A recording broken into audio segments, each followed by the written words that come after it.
আমি নিজে আর কিছু চাই না। অনেকে বলছেন মমতা হয়তো প্রধানমন্ত্রী হতে চায়, না না, আমি বাংলার মাটিতে ছোট্ট পুরো ঘরে থেকে ভালো থাকতে চাই। আমি আপনাদের বলি, মমতা ব্যানার্জি নিজে কিছু চায় না, আমি চাই আমাদের বন্ধু যারা আসবেন তাদের এগিয়ে গিয়ে আমি তাদের সাহায্য করব। রিজিওনাল পার্টিরা স্ট্রং হোক, ফেডারেল স্ট্রাকচার স্ট্রং হোক, এটা আমি সবসময় চাই, এটা আমি সর্বত্রই চাই। আমাদের বন্ধুগণ এটা আমরা চাই।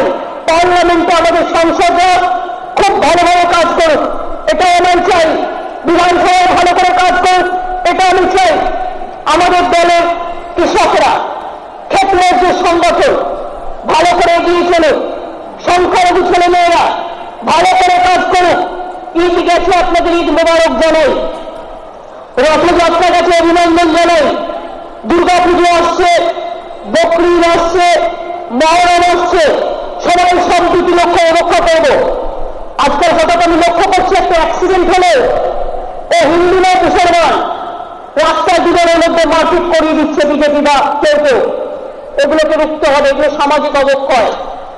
মানুষকে টিকিয়ে দেওয়া চলবে না। আইন যেমন হাতে নেওয়া যাবে না, তেমনি কতগুলো সামাজিক কাজ, সাম্প্রদায়িকতাকে রুখতে হবে, সংহতিকে বাঁচাতে হবে, মানুষের জীবন বাঁচাতে হবে। সেফ ড্রাইভ সেভ লাইফ, মানুষের প্রাণ বাঁচাবেন। জোর করে গাড়ি চালালাম, জীবনকে মেরে দিয়ে চলে গেলাম, এটা আমার কাজ নয়। তাড়াহুড়ো করতে গিয়ে জীবনটাই চলে গেল, এটা কেন? এগুলো সামাজিক সচেতনতা। এই কাজগুলো এলাকায় আপনাদের করতে হবে।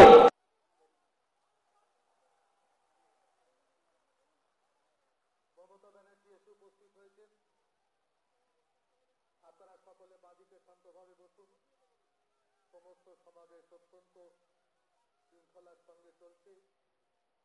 আমাদের দলনেত্রী মমতা ব্যানার্জি সকলকে স্বাগত জানাচ্ছেন আজকের এই অভূতপূর্ব সমাবেশ। যে সমাবেশ দেখলে শুধু কলকাতার পশ্চিম বাংলার নয়, সারা দেশের মানুষ আজকে উদ্বেলিত হবে। আমি গতকাল যখন লোকসভা থেকে ফিরছিলাম তখন আমার তাদেরকে জিজ্ঞেস করছিলেন পার্লামেন্ট চলছে আর তারা ফিরে যাচ্ছেন। সেদিন যে 13 জন শহীদ হয়েছিলেন তাদের প্রতি শ্রদ্ধা জানাতে মমতা ব্যানার্জি প্রতি বছর 21শে জুলাই পালন করেন এবং এই 21শে জুলাই পালন করার দিন কে কোথায় কার কি কর্মসূচি থাকলো বড় কথা নয়, আমরা সকলে মিলে এই কর্মসূচিতে সামিল হই। আমি সেই শহীদদেরকে শ্রদ্ধা জানাচ্ছি। একটা কথা বলা হচ্ছে যে ফার্স্ট ইনিংসের থেকে সেকেন্ড ইনিংস ভালো হচ্ছে। আমি খুব স্পষ্ট করে বলি যে ফার্স্ট ইনিংসে ভালো তিনি খেলেছিলেন বলেই 211তে পৌঁছিয়েছেন তার দ্বিতীয় ইনিংস শুরু করবার আগে। এটা যেন সকলে মনে রাখেন।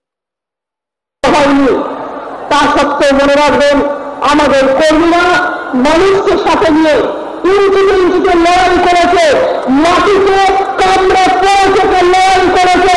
পরিবর্তে তারা কিছু চায়নি, এটা আমাদের সবচেয়ে বড় পাওনা।